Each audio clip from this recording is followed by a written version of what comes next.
তোমাদের সঙ্গে আবার চলে আসলাম। ম্যাগি তো অনেক রকম ভাবে খেয়েছি, এবার একবার খেয়ে দেখো, ভালো লাগবে আশা করি। কড়াই প্রথমে একটু তেল দিয়ে নিলাম, তারপরে কড়াইটা গরম হয়ে গেলে পেঁয়াজ কুচিগুলো দিয়ে দিলাম, তারপরে দিয়ে দিল ক্যাপসিকাম কুচি। ক্যাপসিকামটা তোমার না দিলেও হবে, আমি দিলাম, ঘরে ছিল তাই, তোমরা চাইলে নাও দিতে পারো। একটু নাড়াচাড়া করে তারপর দিয়ে দিলাম কাঁচা লঙ্কা কুচি। কাঁচা লঙ্কাটা তোমাদের পরিমাণ মতো দেবে, তারপর তোমাদের পরিমাণ মতো তোমরা একটু নুন দিয়ে দেবে। নুনটা তোমাদের ইচ্ছা মতো দেবে, আমরা একটু বেশি বেশি খাই আবার, তাই বেশি দিয়েছি।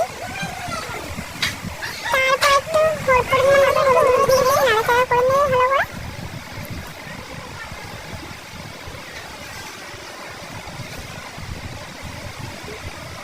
তারপর সাইড থেকে সরিয়ে একটু মাঝখানে ডিম দিয়ে দেবে। তোমরা চাইলে ডিমটাকে আগের থেকে আমি দুটো ডিম দিয়েছি, তোমরা চাইলে একটাও দিতে পারো, যে যেরকম পারবে সেরকম দেবে।